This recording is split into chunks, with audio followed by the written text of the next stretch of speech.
Hello दोस्तों, स्वागत है आपका अपने चैनल टैली फॉर बिगिनर्स में। तो दोस्तों, जैसे कि आप लोग जानते हैं, मैं टैली से रिलेटेड वीडियोस डालता रहता हूं, तो हमारे चैनल को सब्सक्राइब करना मत भूलिएगा और बेल आइकन प्रेस करना भी। तो दोस्तों, इस वीडियो में बताने वाला हूं बैंक रिकन्सिलिएशन के बारे में। जी हाँ दोस्तों, बैंक रिकन्सिलिएशन के बारे में। वो तो मैंने पहले भी बैंक रिकन्सिलिएशन के बारे में बता रखा है, पर इसमें एक पॉइंट है जो हमारे एक क्लाइंट थे, उन्होंने कॉल करके हमसे पूछा कि निसार जी, हमें दिक्कत ये आ रही है कि हमने बैंक रिकन्सिलिएशन कंप्लीट कर दिया, पर बैंक रिकन्सिलिएशन हमने कंप्लीट कर दिया बट उसमें क्या था कि हमारी एक दो एंट्रीज़ की जो बैंक डेट है वो गलत एंटर हो गई है। अब वो सेव कर दिया है, पर सेव होने के बाद में वो जो रिकन्साइल्ड एंट्री है वो शो नहीं कर रही है। उसको शो कैसे करें और उसको अल्टर कैसे करें? तो दोस्तों, अल्टर का तो बहुत ही इजी है। अगर एंट्री मिल जाएगी, एंटर प्रेस करके वहाँ पर डेट में जा करके डेट को चेंज करके सेव कर देंगे, बट पहले हमें एंट्रीज दिखनी चाहिए। तो चलिए टैली करते हैं। तो दोस्तों, अभी गेटवे ऑफ टैली में हैं हम। यहाँ से जाएंगे बैंकिंग, बैंकिंग के बाद में बैंक रिकन्सिलेशन, उसके बाद हम सेलेक्ट करेंगे बैंक। बैंक में हम सेलेक्ट अभी जो है ओपन हुआ ये रिकन्सिलेशन है। रिकन्सिलेशन में ओपन जो अभी यहाँ पर हम एंट्री देख रहे हैं वो है हमारी अनरिकन्साइल्ड है, यानी ये एंट्री रिकन्साइल नहीं हुई है, ये इसमें बैंक डेट डालना बचा हुआ है। तो इसको हम बैंक डेट डाल करके सेव कर देते हैं। Okay, accept, yes. अब जैसे हमने सेव किया, हमारी क्या होगी, जितनी भी एंट्रीज थी वो रिकन्साइल हो गई।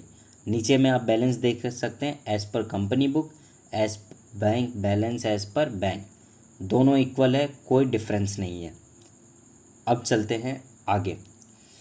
तो बैंक रिकन्सिलेशन का जो रिकन्साइल्ड वाला ऑप्शन था वो पहले टैली ERP9 में F12 में दिया रहता था। तो यहाँ से प्रेस करते हैं हम F12। तो यहाँ पर सिर्फ कॉन्फ़िगरेशन दे रखी है, जिसमें नरेशंस हैं, फेवरेट नेम है, रिमार्क्स है और बैक डेटेड रिकन्सिलेशन अलाउ का है।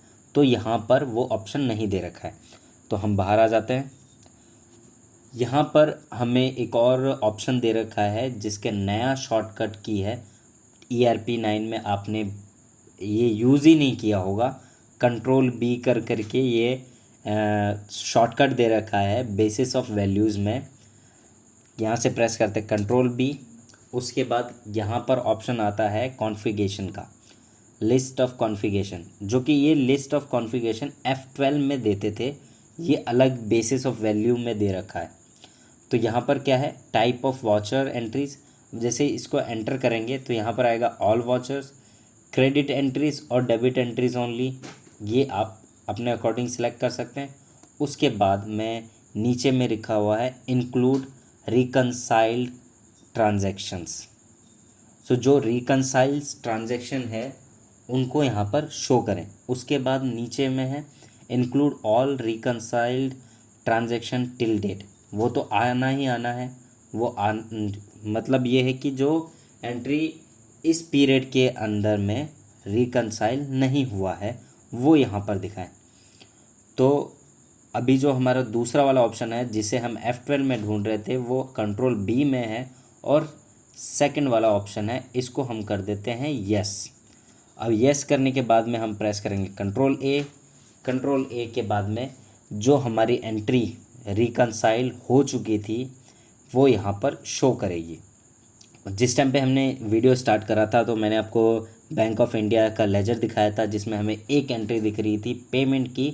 H2 को चेक से हमने पेमेंट करी 31 मई 2022 को, जो हमने रिकन्साइल कर दिया था। करने के बाद में वो एंट्री नॉर्मल से गायब हो गया। उसके बाद में हमने Ctrl+B प्रेस करके जो रिकन्साइल्ड एंट्रीज़ है उसको यस किया, और यहाँ पर हमें एक और एंट्री दिखी जो 1 मई 2022 की है, जो रिकन्साइल हो चुकी थी। अब अगर हमारे पे डेट वगैरह के कुछ डिफरेंस आया है तो उसको हम यहाँ से चेंज कर सकते हैं, चेंज करके सेव कर सकते हैं। जैसे ही सेव करेंगे ये सेव हो गया। यानी कि बहुत ही इजी सा टास्क है, वो बस F12 से शिफ्ट करके बेसिस ऑफ वैल्यूज़ में डाल दिया है, बस इतना ही।